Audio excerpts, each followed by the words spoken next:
Welcome in, everyone. I am Vaudable, and today I have the pleasure of interviewing Navi's own Terra. Terra, how does it feel to be moving from across the pond into the Americas, now competing in the EMEA region? I mean, obviously, as fell off competing in a completely different time zone, basically. So being awake at 5 a.m. my time when they're awake at 1 p.m. their time, it's taking a little toll on my sleep schedule, but that's all it's getting used to. But other than that, it's been the same thing as always, just doing the job, doing what I'm signed to do, playing the video game. During the grand finals at DreamHack Atlanta, it felt like your team that used to be on 100 Thieves went through the European gauntlet. You had to play Citadel, you had to play Navi, both of them twice, and then Virtus Pro first round. I mean, did this influence your decision at all to move to the EMEA region and join Navi after seeing how strong the competition was during that grand final? I always wanted to join a team that matched my playstyle, had the grind to improve. 100 Thieves had that. I had a bunch of options, so I trialed with a bunch of teams off like that after coming off Atlanta. It's sad because we were the best team. We were the best North American team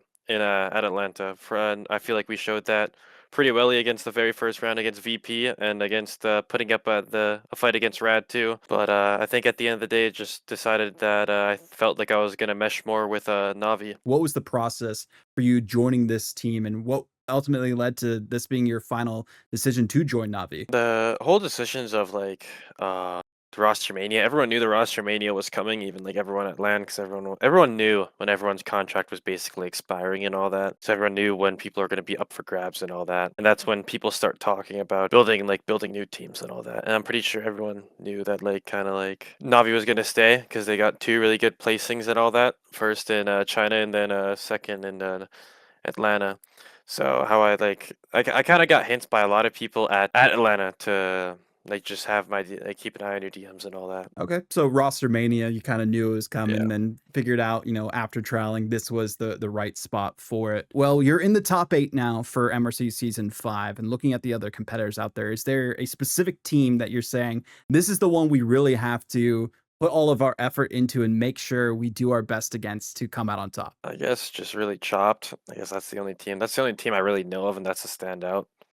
We've been mainly scrimming EU, and I haven't seen that much shine other than the top three teams in EU. That would be VP, Navi, and Chopped. So I say Chopped would be the hardest um opponents in this MRC. Question on the future of Marvel Rivals Esports. They just announced kind of the roadmap for 2026, their plans, having a league, having MRC be kind of tier twos. I mean, what are you most excited for in this new season of Marvel Rivals Ignite? I think what I'm most excited about is it's just the more depth of the of competing in this. Even though there's always the steps that are being taken, which is really good that MRC is kind of qualified as the tier 2 now.